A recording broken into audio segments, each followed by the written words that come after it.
public school, for crying out loud. What does he know about ethnic anything? And how on earth you have the time to listen to the pseudo-intellectual garbage he's always spouting is beyond me." Faye picked up her hairbrush from the carpet and prudently changed the subject before her brother could launch full steam into yet another of his periodic rants against her boyfriend. "Never mind my backside. How come you have a hangover at 8 o'clock in the evening?" she asked curiously. Her brother gave a soft groan and pushed the clothes on Faye's unmade bed aside before throwing himself across it. Although he was only 3 years older than Faye, William was usually so confident and self-assured that people assumed he was much older. It was not like her usually super self-controlled brother to be the victim of anything, Faye thought, much less a hangover. William yawned widely and rubbed his head again. "I know, it's mad, isn't it? You know, Lucinda and I went to a legal seminar this afternoon. You're usually lucky to get a glass of cheap plonk afterwards. These guys really push the boat out. Nice canapes and waiters walking around with trays of champagne. One of them must have seriously fancied Lucinda because he just kept hanging around. In the end, we had to empty his tray to get rid of him." "Well, I can't say I'm surprised," Faye replied absently, back to brushing furiously at the tight curls on her head. Lucinda was William's girlfriend and was also a lawyer. She was also stunning, with model looks that led her opponents in court to frequently underestimate her ruthlessness in defending her clients, an advantage she exploited shamelessly.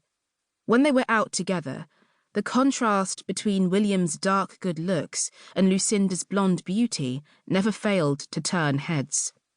Giving up on Charisse's handiwork with a sigh of exasperation, Faye grabbed a hairband and pulled her hair back into a short ponytail.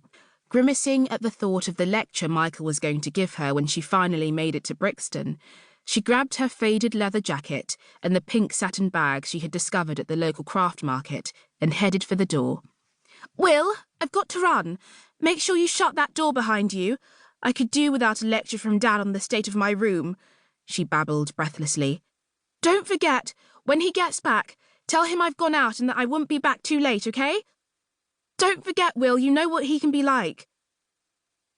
Ignoring the pained expression on his face as he stood up and tripped over another pile of her clothes, she ran down the stairs and out of the door, sliding quickly into her car and starting the engine. Though the windscreen was misty and she could barely see the road in front of her, she was too worried about being late to wait for the heater to do its work. With a frustrated glance at her watch, she frantically wiped an old tissue that had been shoved into the glove compartment across the foggy screen and was rewarded with streaks of damp tissue fluff across the stubbornly opaque glass.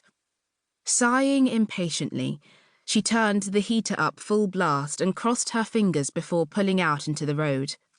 Driving through the dark streets of Hampstead, she sang loudly along with Coldplay as they belted out Paradise through the one speaker in her car that still worked. "I wonder what message this song resonates with," she thought flippantly, making a mental note to hide the CD and its obvious lack of ethnic integrity from Michael before she got to Brixton.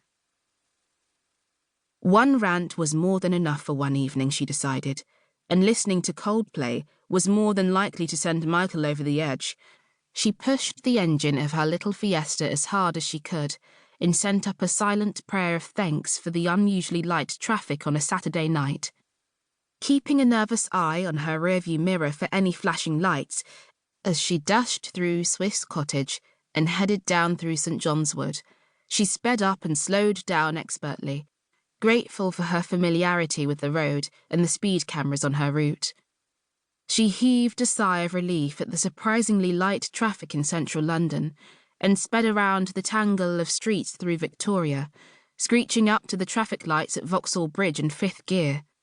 Taking her chances, she dashed through the amber light and onto the bridge, for once managing to stay in the right lane for Brixton. It was 9:15 by the time Faye pulled up in front of the tube station where Michael had instructed her to pick him up.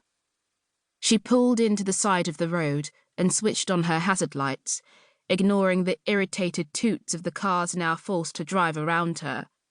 Concentrating on removing the offending Coldplay CD, she